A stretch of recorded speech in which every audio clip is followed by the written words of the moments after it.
Hello, Algebra 2 CP students. I want to go ahead and go over the Algebra 2 exit slip with you guys for a couple of reasons. Number one, if you want to go ahead and check it, this is a great way for you to check it and try to see anything that you might have done incorrectly. And number two, in case you're still having problems with piecewise functions and you're not even really sure where to start, hopefully this will act as a guided practice for you so that this will clarify any questions that you have. So in number one, it wants us to graph f of x equals 2x minus 3 if x is less than 3, or f of x equals 5 if x is greater than or equal to 3. So the first thing we need to think about is how many pieces does this have? And in this case, since there's two lines, okay, we've got 2x minus 3 if x is less than 3. And then we also have 5 if x is greater than or equal to 3. So we've got really two pieces that we're going to be looking at. So I'm going to go ahead and talk about piece 1 and how we would figure out what this graph looks like. So for 2x minus 3, if x is less than 3, I'll go ahead and write that under piece 1 because that's what we're going to be talking about. So 2x minus 3 if x is less than 3. So, like I said in class the other day with you guys, really what I like to go ahead and do when I'm creating these graphs is look at what the boundaries are, and I like to make myself a little sketch because I think that's easier when you go to graph to see where can you not go past. So if we look over here, we have x is less than 3 or x is greater than or equal to 3. Now notice these are the same number, so there's only going to be one boundary line at 3. So I'm going to count over on my x-axis. Remember, this is my x-axis and this is my y-axis. If I count over 3, so 1, 2, 3 on my x-axis, I can go ahead and draw that boundary line at x equals 3. And I just make that a little dotted line to help me for graphing purposes later. Okay, so going back and talking about if x is less than 3, we know that that's going to be the left-hand side of the graph because remember these are x negatives on the left-hand side. So if we're going less than, we want to be going towards the x negative side. So what I want to do first, I'm going to start with my equation, and I know that I always want to start with that boundary point. So since x is less than 3, I'm going to go ahead and start with 3. And then I want to choose a couple of other x values that are less than 3. So I'm just going to choose 2, 1, and let's just choose 0. Okay, so these are some values. Notice that I started with the 3 because that's the boundary, and then I chose a few values that are less than 3 to plug into my equation so that it gives me a good idea of what this graph is going to look like. So I'm going to keep my exact equation, except where there's an x, I'm going to plug in those x values that I chose to figure out what the graph looks like.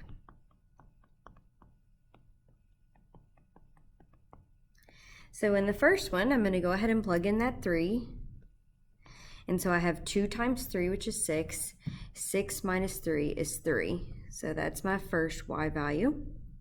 Then I'm going to plug in 2. 2 times 2 is 4. 4 minus 3 is 1. So that's the y value that goes with the 2.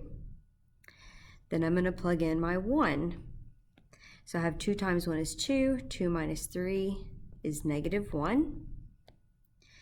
And then I'm going to plug in 0. So I have 2 times 0 is 0, and 0 minus 3 is negative 3.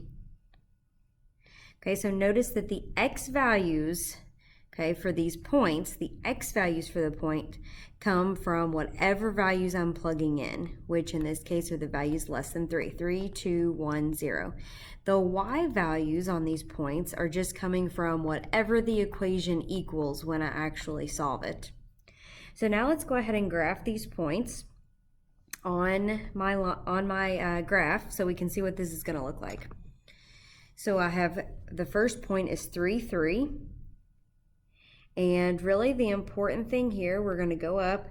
The important thing that you need to make sure you do here is notice that since this does not have a line under it, it can't be equal to 3. It has to be less than. That's why I put an open circle here.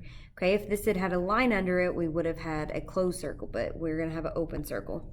So now I'll go ahead and plot the other points. I have 2, 1,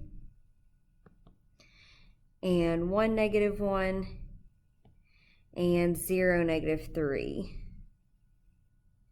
And this gives us a nice idea of what that line is going to look like. So now you can go ahead and connect those. And that's what our graph is going to look like on this side of our boundary line.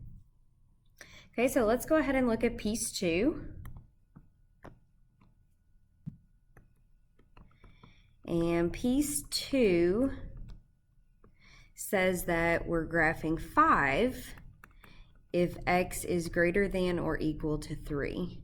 And what's really nice about this is that anytime we have just a number, it's just going to be a straight horizontal line if we have f of x equals a number.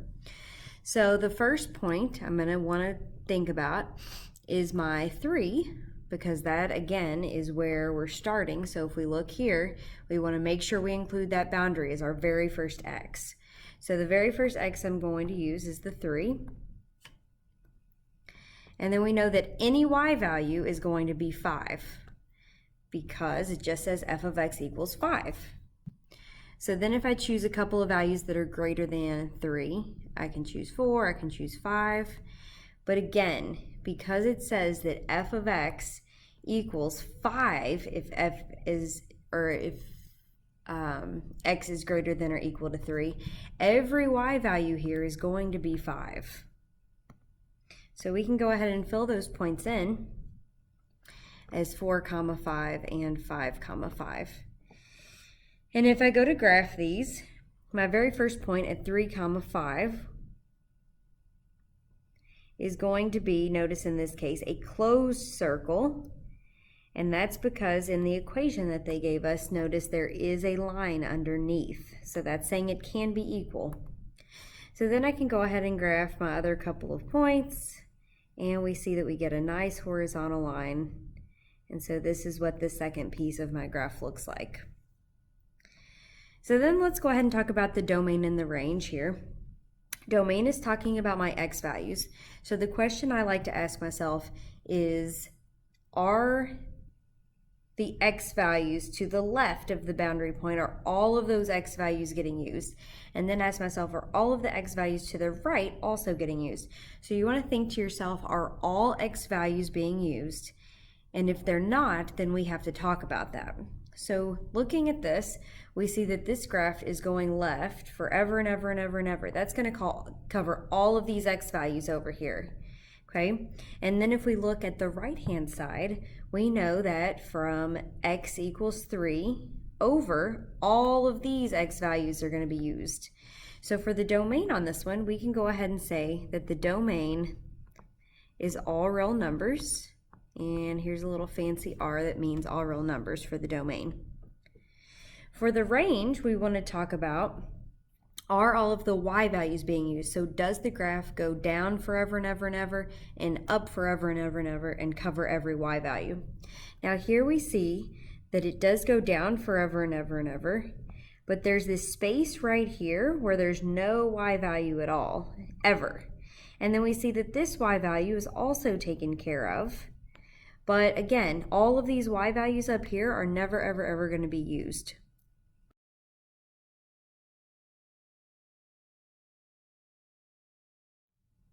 So when we're talking about the range, we have to include anything of the y's that's being used.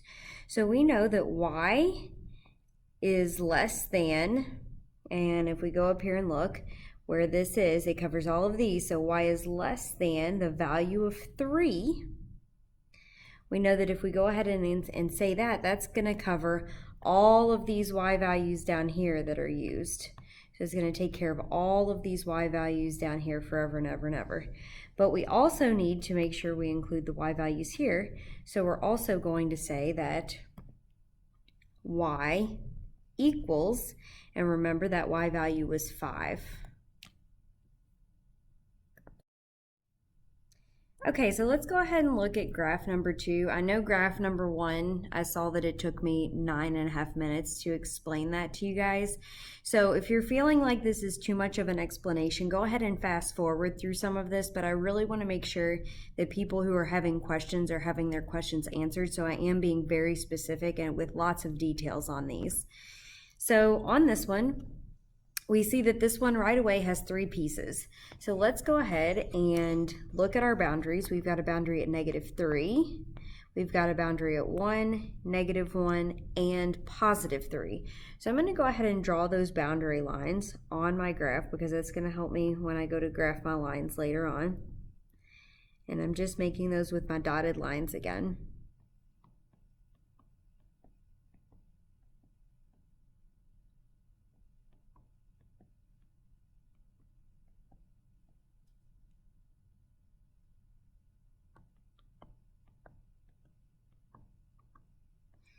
Okay, so now that I have those done, let's start talking about our pieces.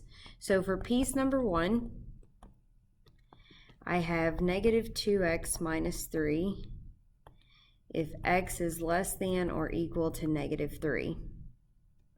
So again, I'm going to go ahead and I'm going to use -3 because that's my boundary as my first x. And then I'm going to choose some values that are less than -3. So I'm just going to choose, oops, sorry, not -2 because that is not less than -3.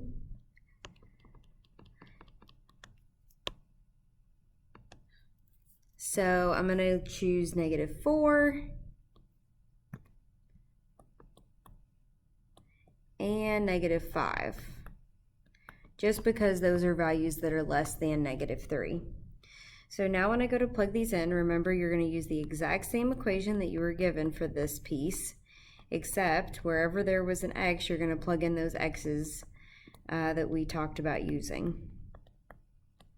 So I'm going to go ahead and plug in -3 to my first one, -4 to my second one, and -5 to my third one. So now I can go ahead and evaluate these to get my y's. I have -2 times -3 is +6. 6 minus 3 is 3. Then I have -2 times -4, which is +8. 8 minus 3 is 5. And then I have -2 times -5, which is 10. 10 minus 3 is 7. I can go ahead and go over to my graph and graph these. Now keep in mind this is going to be a closed circle on that first value because of that line underneath. So at -3, +3, I'm going to have a closed circle. And then I can go ahead and graph my other values. I have -4 up to 5.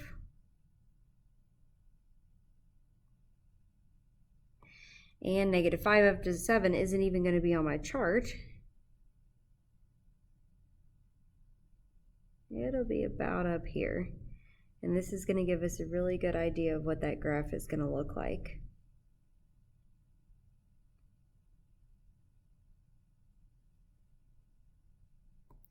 Okay, so that's the first piece. Let's go ahead and look at the second piece, which falls between -1 and 1.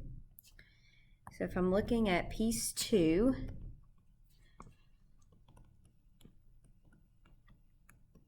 I have 1, and that's when x is in between -1 and +1. So I first want to think about my x values that I'm going to use. I definitely want to use -1 and +1 because those are my boundaries. And then I also want to choose a value that's right in the middle of those two, so I'm just going to choose 0. Now for my y values, remember when we're doing this, if it's just a number, which it is in this case, it's just 1, that's just going to be the y value for each of my points. And then I can head on over to the graph and graph those points. Now remember, -1, it's going to be an open circle, just because there's no line underneath here, so it can't be equal to that. So at -1, +1, we are going to have an open circle there. At 1, 1, we will have a closed circle because there is the line underneath. And then for 0, 1, that's just going to be right in the middle, and we have a nice line going on right here. Okay, so now let's go ahead and talk about piece 3. So for piece 3, we're looking at x minus 5 when x is greater than 3. So I'm going to go ahead and use that boundary of 3 as my first x value. And then I'm going to choose a couple of values that are larger than 3. And remember, I'm going to plug those directly into my equation using those values for the x. So I have 3 minus 5, which is negative 2. I have 4 minus 5, which is negative 1. And I have 5 minus 5, which is 0. And I can go ahead and graph those using an open circle for 3, negative 2. And then I have 4, negative 1, and 5, comma 0. So that gives me a good idea of what that graph is going to look like there.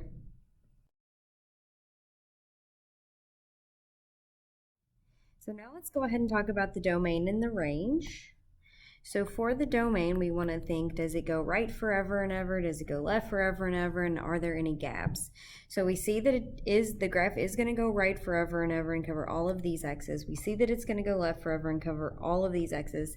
And we see that the x values in here are covered. But all of these x values, there's not going to be any graph for these. So a really nice thing that you are able to do when we're talking about domain is to look up at the boundaries that they gave us. So they gave us that x is less than or equal to negative 3, which covers all of these. They gave us x is greater than 3, which covers all of these x's, and they gave us that x is in between here. So since they gave all of that to us, that actually covers the domain, and that's exactly what our domain is going to be.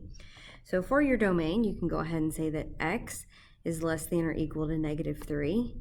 X is in between negative 1 and 1. And x is greater than 3. Notice I got those exactly straight from the boundaries that they gave us at the beginning. So then let's go ahead and talk about the range. We want to say, does he go up forever and ever? Does he go down forever and ever? And are there any gaps? So here, from this point up, all of those y values are going to be covered. Okay, from way down here. But as you can see, none of these y values are going to be covered. So our range in this case then is going to be y is greater than, and if we look here, that low value is negative 2 for the y. So the lowest y value is going to be negative 2. So we want to say that y is greater than negative 2. We won't say that y is greater than or equal to negative 2 because that's a open circle over there, so we don't want to include that negative 2 value. All right, so for the last example, we're actually writing a piecewise function. So I really like these. I think they're a little bit simpler than the other examples just because, I don't know, I think they're more, make more sense. So first we always want to start with f of x equals, and then we always want to count how many pieces there are. And this is, I think, pretty easy to see, because here we can see there's one piece, there's two pieces here, and then there's the third piece. So this one is going to have 3 pieces, and I think the ones on your homework, I think a lot of those have 3 pieces. So we can go ahead and open this bracket up, and I'm going to go ahead and say if, and if, because I know there's 3 different pieces. So let's go ahead and talk about that first piece that we have here, okay? First, I want to talk about the boundary, okay? So we can see that x, okay, that x, the furthest this goes is at negative 1. So we're going to go ahead and we're going to say that this is going to be if x is less than negative 1. And the reason we say that it's less than instead of greater than is because he's going towards these negative x values, not over here towards the positive. Now keep in mind, this is a closed circle, so we do want to say if x is less than or equal to negative 1. Okay, so now let's go ahead and talk about that equation. So remember, anytime it's just a straight horizontal line, all we need to do is look for that y value, which in this case, the y value is negative 4. So this one's pretty simple. It's just f of x equals negative 4 if x is less than or equal to negative 1. And we're done with the first piece. So now let's look at the second piece. I always work left to right just because that's how you read, so it makes the most sense to me. So this second piece, again, another nice horizontal line, so that's going to be really easy for us to write the equation, but I want to talk about the boundaries first. So if we talk about the boundaries, we see that negative 1 is one of the boundaries and 3 is the other boundary, just because that's what's enclosing our piece. So we want to say that x is going to be in between -1 and 3. And since both of those are open circles, I'm going to leave them without the line underneath. And now we can go ahead and write the equation of our line. And remember, since this is just a straight horizontal line, all I care about is that y value, which in this case is 2. So we have the f of x equals 2 if x is in between -1 and 3. Okay, so now we have the third piece, which I think is the trickiest, but if you remember the equation of a line, it's not going to be bad. But first, let's go ahead and talk about that boundary. So here's where it really starts taking off.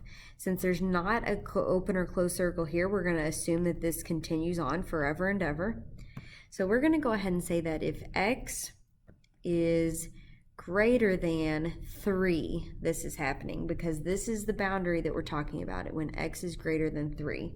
Since it's an open circle, I won't include that line underneath. But now we have to actually write the equation of that line. And what I'm going to recommend that you do is go ahead and extend your line so that we can really get a good idea of where it's crossing that y-axis. Okay, that's going to be super important when we write the equation of a line, because if you remember, the equation of the line is y equals mx plus b. So we really need the slope of that line, and we also really need the y-intercept. So the whole reason that I extended it, okay, I extended this line, is because I need that y-intercept of what that line would be in order to write the equation. So now that I've done that, you guys can see that the y-intercept is -1. So I'm going to go ahead and write that as part of my equation here. So -1, and that's taking care of my b part, that y-intercept. Okay, so remember when we write these equations, we always keep an x, so I'm going to go ahead and write my x, but then I still need that slope. I need to figure out what that slope's going to be.